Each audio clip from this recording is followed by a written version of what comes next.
স্বামীজি যে টক্স গুলো সমস্ত ধর্মের যত আবর্জনাগুলো সবকটাকে উড়িয়ে ফেলে দিয়েছেন। ইন্সপায়ার টক্স যে দেববাণী, এটা হলো স্বামীজির কোর স্পিরিচুয়াল টিচিং। অন্যান্য জায়গায় উনি তাও একটু অডিয়েন্সকে দেখছেন, স্বামীজি অডিয়েন্সকে দেখে কোনোদিনই কথা বলতেন না, কিন্তু তাহলেও একটা কোথাও একটা ওটা থাকতো যে এতজন শুনছে, এই যখন আসছেন মনে একটা চিন্তা ভাবনা করে নিয়েছেন এরকম বলবেন। এইবার যারা আছেন এরা আপনজন, ওই আপনজনের কাছে আর কোন ধরনের আবরণ নেই, সমস্ত খুলে ঢালা হচ্ছে। ঠাকুর যখন দক্ষিণেশ্বরে ছিলেন, আমরা কথামৃত যেটা পাই, মাস্টার মশাই থাকতেন, মাস্টার মশাই ছিলেন, আরো অনেকেই আসতেন। ঠাকুর যে কথাগুলো বলতেন মাস্টার মশাই সেগুলোকে পরে নোট করে সেটাকেই বড় করে কথামৃত করেছেন। কিন্তু ওনার যারা পরে সন্ন্যাসী শিষ্য হলেন বা তাছাড়া যারা আরো বিশেষ শিষ্যরা যখন ছিল, ওরা যখন আসতো ওদেরকে আবার উনি বলতেন রোববার ছাড়া অন্য দিনে আসতে, যাতে অন্য ভক্তরা না থাকে।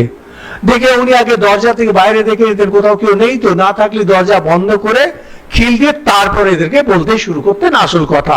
ধর্মের দুটি রূপ, হাতির যেমন দুই রকমের দাঁত, খাবার একরকম আর বাইরের জন্য অন্যরকম।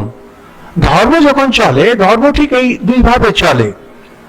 একটা হয় যারা কোর গ্রুপ, যারা পিওরলি স্পিরিচুয়াল, তাদের জন্য ধর্ম একরকম হয়। যারা রিলিজিয়াস তাদের জন্য ধর্ম অন্যরকম হয়। আপনারা সুফি নাম শুনে থাকবেন, মুসলমানদের মধ্যে আছে, কিন্তু সুফিরা নিজেদেরকে খুব স্পিরিচুয়াল বলে মনে করেন। এই এখন দেখবেন ভারতবর্ষে ভালো ট্র্যাডিশন আছে।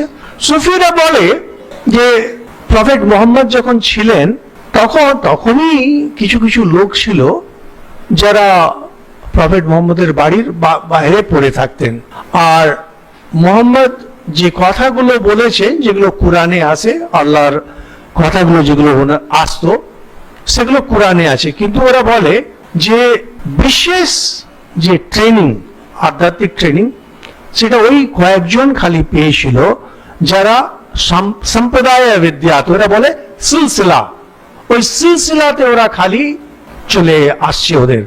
তো যার জন্য যারা সুফি, ঠিক যারা সুফি, তাদেরকে দীক্ষা নিতে হয় যেভাবে বেদান্তে দীক্ষা, মানে আমাদের হিন্দুদের মধ্যে যেভাবে দীক্ষা হয়, আর সেটা শুধু গুরু শিষ্য আমরা সম্প্রদায় বলি, ওরা সিলসিলা বলে।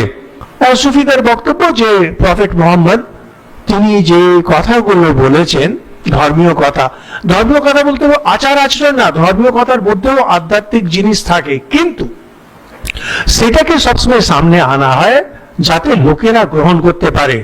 কিন্তু যেগুলো একবারে যেগুলো কোর ট্রুথ, ঈশ্বরকে নিয়ে যেগুলো আসল সত্য, সেগুলো কখনো সাধারণ জনের সামনে দেওয়া হয় না, কারণ ওদের দরকার নেই। বাচ্চা নতুন যে বেবি, তাকে মায়েরই দুধ খাওয়াতে হয়, সে গরুর দুধ খেতে পারবে না, গরু দুধই খেতে পারবে না, সে আবার কনডেন্সড মিল্ক কোথায় থেকে খাবে? তাকে যদি এই যে নানা রকম যে কষা মাংস আর কি সব রান্নাগুলো হয়, সেগুলো পিৎজা বার্গার, ওগুলো যদি বাচ্চাটা ওখানেই মরে যাবে। ও মায়ের দুধ ছাড়া, ওই মায়ের দুধ খেয়ে খেয়ে খেয়ে খেয়ে একদিন এমন আসবে যখন ওইসব জিনিসও সে খেতে পারবে। ধর্মে এক্স্যাক্টলি তাই হয়, প্রথমে শুরু হয় খুব সাধারণ জিনিসগুলোকে দিয়ে, সেই সাধারণ জিনিসকে ধীরে ধীরে উপরে উঠতে শুরু করে। স্বামীজি ঠিক সেইভাবে এই 12 জনকে শিক্ষা দিতে শুরু করলেন। সেই জন্য ইন্সপায়ার টক্স মানে হলো স্বামীজির একবারে কোর স্পিরিচুয়াল যে রিয়েলাইজেশনস, সেটা।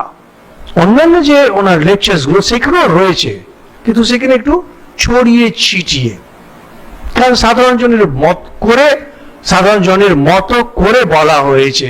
আমাদের উপনিষদ যেমন, ওখানে কোনো কিছু মেশানো নেই, যেমন তেমন, যার জন্য উপনিষদকে ধারণা করা প্রায় অসম্ভব।